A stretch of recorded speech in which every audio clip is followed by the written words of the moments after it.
গ্রামের মসজিদের ইমাম অত্যন্ত সুন্দর চমৎকার আলোচনা করে। এই মসজিদের ইমামের আলোচনা কয়জন শোনেন? না, শোনেন না। এমনকি আমার গ্রামে, আমার মসজিদেও আমাকে বেশি কথা বলতে দেওয়া হয় না, কারণ আমার ওয়াজ গ্রামের মানুষ শোনে না রে। বোঝেননি? কয় ওর আজ কি শুনবো? আমাদের অবস্থা হলো, আবার আমার গ্রামে বাইরে থেকে হুজুর, আমি নিজে এবার আবার একটা হুজুর ভাড়া করেছি। প্রধান বক্তা সে আর দ্বিতীয় বক্তা আমি, টাকা তুলতে হবে। বোঝেননি? কারণ আমার গ্রামের মানুষ ওরা টাকা দিয়ে অন্য হুজুর এনে ওয়াজ শুনবে, কিন্তু ফিরিয়ে আমার ওয়াজ শুনতেও রাজি না। আপনার গ্রামেও সেম অবস্থা। অনেকে ইমাম বাছাই করে, ইমাম সাহেবের গ্রামের যে হাফেজ তাকে মসজিদে ইমামতিতে নেয় না, কারণ ওর বউ নাকি মাঠে ছাগল খাওয়াতে যায়। তা বাইরের গ্রামে যে হুজুর আসে তার বউ যে গরু খাওয়াতে যায় না, তার গ্রাম ঠিকই কথা কয় না। তুমি যে বাইরের হুজুর এনে গ্রামের ছেলেটারে যদি তুমি প্রতিষ্ঠিত করে দিতা, তাইলে ওর তো কষ্ট করে এই শীতের সকালে সাইকেল চালায় 3 মাইল দূরে যেয়ে নামাজ পড়ানো লাগে, আর তোমার গ্রামে আবার 6 মাইল দূরিতে আর এক হুজুর আসে। তুমি যদি তোমার গ্রামের ইমামদারে চাকরি দিতে এখানে, তাইলে বাড়িতে থেকে 2টা গরু পুষতে পেত, আবার ইমামতিও করত। সুতরাং 2টা টাকা কম দিলেও কোনো অসুবিধা ছিল নাকি? কথা কয় না। এই মাইন্ডসেট আমাদের নেই যে আমাদের গ্রামের লোকের ছেলের ইমামতি দেবো তো বড় লোক হয়ে যাবো। ও দেবো কেন? ও লিডারি ও করবে কেন? খেলা হবে না, ও দিয়ে খেলা হবে। সত্য বলছি না মিথ্যা বলছি? এই মাইন্ডসেট আপ দূর করার দরকার আছে না নাই? মাইন্ডসেট আপটা দূর করতে পারবেন? গ্রামের যে ইমাম, গ্রামের হাফেজ, গ্রামের কোরআনের খাদেম, তাদেরকে গ্রামের মসজিদে ইমামতি দেবেন, যেন কষ্ট করে অন্য দূরে না যেতে হয়। ও আমার ভাইয়েরা, এটা যদি করতে পারেন, তাহলে আপনার গ্রামের হুজুর আপনার গ্রামেই থেকে গেল। এই যে কটা উঠেছে দেখেন, সবগুলো জুব্বা পরা, সবগুলো জুব্বা পরা না? এইটা দেখবেন প্রতি মাহফিলে আমি প্রায়ই বলি যে আপনারা আসেন কেন ভাই? আপনারা বড় বড় আলেম ভাই, আপনারা দূরই থাকবেন। এই ছোট ছোট মানুষদের নাম দেখিয়ে খবরদার আসবেন না। বড় বড় পরহেজগার, মুহাদ্দিস, মুফতি ওইগুলো আগে উঠে চলে গেল, তো অন্যরা কী করবে? নিজেরা যারা ইমামতি করে, অধিকাংশ ইমাম আছে ইমামতির জন্যই নামাজ পড়ায়, যখন ইমামতিতে ছুটিতে যায় নামাজও পড়ে না। এই সেই হুজুরগুলো উঠে গেল। সত্য বললাম কিনা যাচাই করে দেখেন, আমি বলিয়ে রাখলাম। কারণ এরা আল্লাহর জন্যই বসে না, কথা কয় না। এখানে বসেছেন আমার জন্য না আল্লাহর জন্য? এখানে বসাটা কার জন্য হবে? আল্লাহর জন্য। আমি যে কথা বলছি আমার বাবের কথা বলছি, একটা কথা আমি বানানো কথা বলেছি। তো আপনার গায়ে লাগলো কেন, জ্বললো কেন, সমস্যা কেন? কোন জায়গায় সমস্যা, কোন জায়গায় ভুল? আসো স্টেজে এসে বলি দাও। আমি তোমার ভুল মেনে নিয়েছি, তুমি উঠে চলে যাচ্ছ। হুজুর মানুষ তুমি, জুব্বা পরা, লম্বা লম্বা পাঞ্জাবি পাগড়ি পরে বসে আছো। তোমার ভালো না লাগলি মোট এখানে এসে না পরিবেশ নষ্ট করবা কেন? কথা কয় না, ঠিক না? আমি বেঠিক বললাম? এই পরিবেশ নষ্ট করা মানুষগুলো দেখলে আমার সত্যিই গা জ্বলে। সে যত বড় জুব্বাওয়ালা হোক, জুব্বা পরবা, জুব্বার সম্মান রাখবা। তুমি শিখাবা যে এখানে বসলে সোয়াব আছে, বা তুমি আগে তেজ মেরে উঠে চলে যাবা। তা তুমি এটা শিখাও কেন জন্য?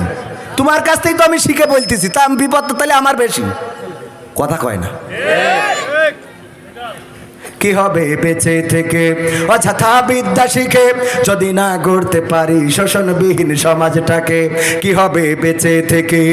কি হবে আলেম হয়ে ইমাম সেজে সমাজেতে, পারো যদি সত্য কথা উচ্চ স্বরে না বলিতে? কি হবে আলেম হয়ে ইমাম সেজে মসজিদেতে, পারো যদি সত্য কথা উচ্চ স্বরে না বলিতে? চাকরি ভাই করো যদি ছেড়ে দাও ইমামতি, চাকরি ভাই করো যদি ছেড়ে দাও ইমামতি। কি হবে ধোঁকা দিয়ে আল্লাহকে? ঠিক না বেঠে?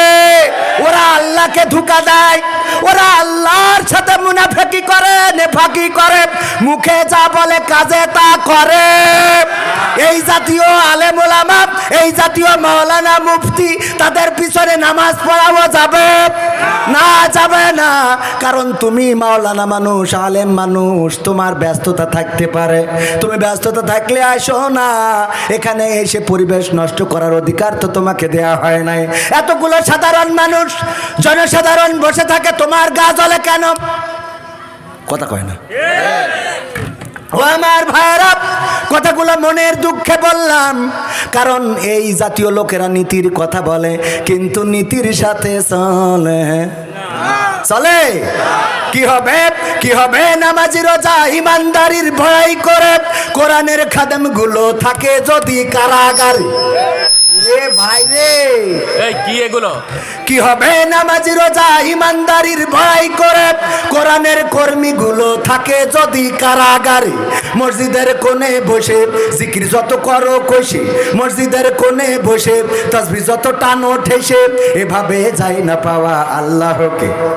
যাবে? এভাবে যায় না পাওয়া আল্লাহকে। কি হবে বেঁচে থেকে অযথা বিদ্যা শিখে যদি না গড়তে পারি শোষণবিহীন সমাজটাকে? কি হবে বেঁচে থেকে?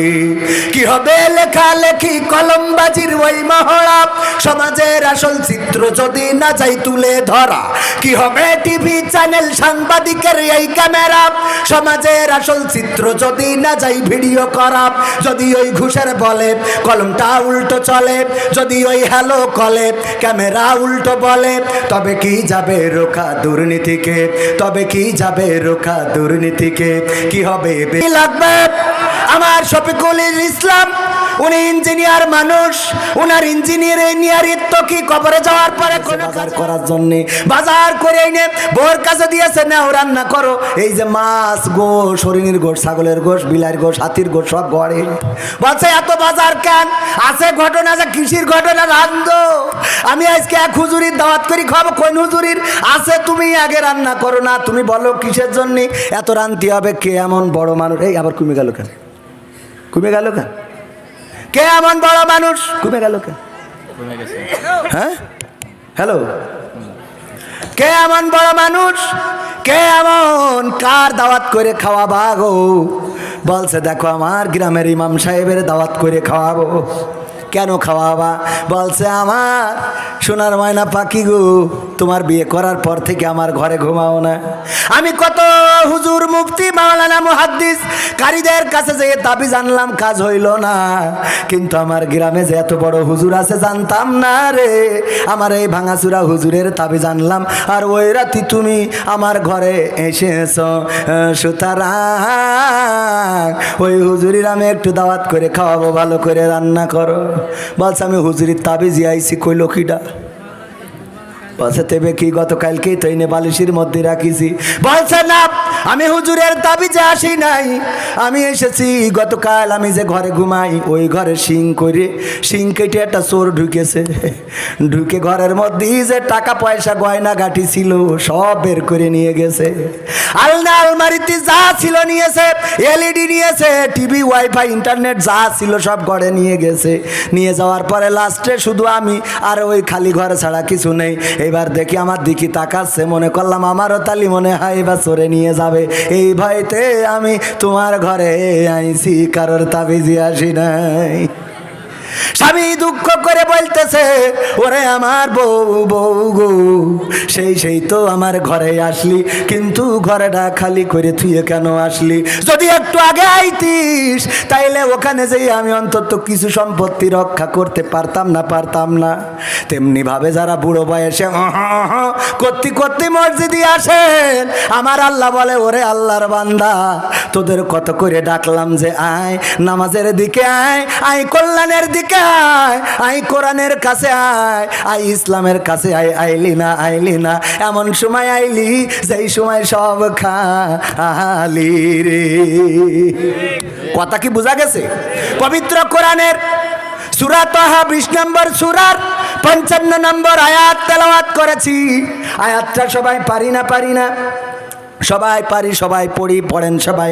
মিনহা খলাকনাকুম ওয়া ফিহা নুঈদুকুম ওয়া মিনহা নুখরিজুকুম তারাতান উখরা।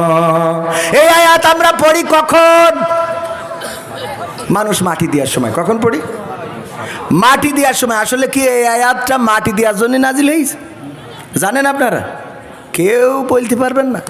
পারবেন, অনেকেই পারবেন, সাহস করি বলেন না। আবার আমি তো পড়া নিচ্ছি না যে তাই বলবেন। আসলে জানেন অনেকে। এখানে অনেক আলেম ওলামা আছে যারা আমার থেকে অনেক ভালো জানে, আমি এটা বিশ্বাস করি। তাদের সামনে কথা বলা অনেকটা বেয়াদবের মতো, কিন্তু কিছু তো করার নাই, কারণ ভালো আলেম তুলে দিলে আপনারা তো থাকবেন না।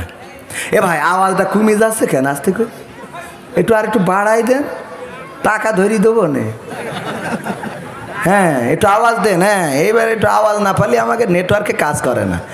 এখন বড় আলেম যদি এখানে তুলে দেওয়া হয়, আলেম যদি সুন্দর করি ওই যে হাস রস কৌতুক দিয়ে না কইতে পারে, তাহলে তো শুনবেন না। এ তো আর এক জ্বালা। সত্য বলছি না মিথ্যা বলছি? গ্রামের মসজিদের মুয়াজ্জিন